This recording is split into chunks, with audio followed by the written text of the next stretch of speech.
Ta-da! They're very sexy, they're over the knee. Worn them at a couple of festivals actually. Yes, I wore a heel to a festival. I have 18 blazers. It's a bit of an obsession. I've styled a lot of celebrities. Alesha, Dixon, Abbey, Clancy, Day. What I love about this dress is that it's so versatile. You can take it from day to night. Let me show you. Hi, I'm Kelly Hidge. I'm a celebrity fashion stylist, and today I'm going to take you through some of my favourite clothes. I arrange my items by colour. I start with the white section, into the creams, into like the taupes and the light browns, into like the dark section, and then all my blacks. I'm not really a colour girly, but if I do dabble in colour, I'm more likely going to go for like a green. It kind of suits my colour palette, my tones. This one is from Cult Naked. It's a sassy little PVC number. This is a cardigan that I wear all the time, and that is actually Zara men's. That's about as colourful as it gets. So this is my kit bag. Ta-da! Being a celebrity stylist predominantly means being as organised as you can be. In here is all my silver section, my gold section. Here is just like miscellaneous. This I take everywhere, and what's great about it is that I can actually see everything that's in it, so that's a good hack. I would say my style is minimal, timeless, and classic, with a bit of an edge. This outfit is very much like my uniform. I feel most comfortable when I'm in baggy jeans or cargos and an oversized blazer. This blazer is from the Frankie shop. My jeans are from Stradivarius. I never know if I say that correctly. My shoes are from the Attico, and this is just a basic white vest from Zara. My dad was in the tailoring business. He had a shop in Knightsbridge called Lowndes, which was luxury men's suits. I think I got a lot of my passion for fashion through him. I have around 18 blazers. It's a bit of an obsession. One of them has like feathers on the cuff. Another one is cropped. One of them's backless. This blazer is so special to me. This is from Marks and Spencer's from like the 50s. It was my granddad's, who's no longer with us, and I kind of feel like he's always with me when I've got this on. You can still see the old logo. This one is from YSL. She's gorgeous, she's more bougie. I think if you're gonna buy and invest in expensive clothes, let it be something that you wear a lot. Otherwise, just don't buy it. Save your money for a holiday. My biggest splurge would be my Jimmy Choo thigh-high boots. And I'm okay with the splurge because I've worn them to absolute death. Ta-da! You can see they're quite battered. They're a bit grungy. They're very sexy. They're over the knee. I worn them at a couple of festivals actually. I wore them to the Isle of Wight festival. Yes, I wore a heel to a festival. These would be my biggest splurge. And the best splurge. A regret purchase for me would be probably, and it pains me to say, but my off-white crop jacket. I love it, but I haven't worn it enough for how much it cost me at the time. What it is that it's like a really warm jacket, but it's cropped. So when it's cold, when you're supposed to wear it, you still like got your belly section out. So you're like, now what do I do with the rest of my body? One of the oldest pieces are my Gucci peep toe sling bags. Let me show you them.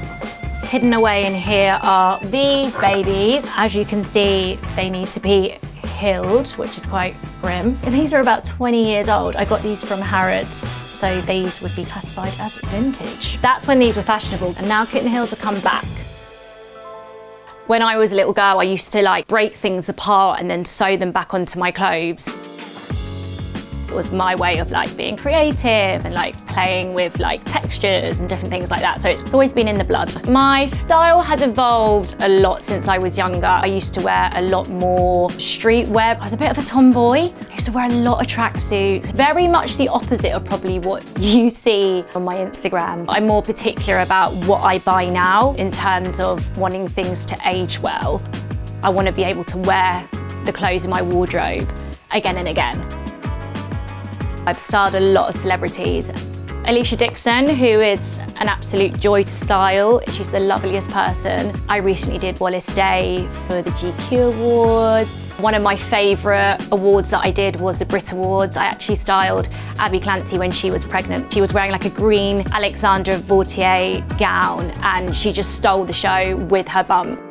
And to this day, I think it's one of my favourite looks. Now I'm wearing this dress from The Clade and I'm going to show you how I wear it in the daytime. I would team it probably with a blazer shock horror, but this one's a bit of a different blazer. Let me show you. This is from Mamu Studios and I just love the colour, I love the fit of it. I love that it's slightly oversized and the shoulder pads. I feel like it really elevates a very simple dress. It's something that I wear with everything.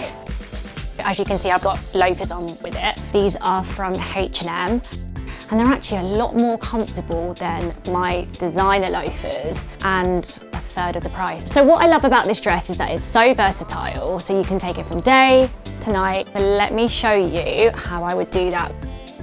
Putting on my hero shoes. This is typically what I would wear on a night out with the girls. Getting a margarita.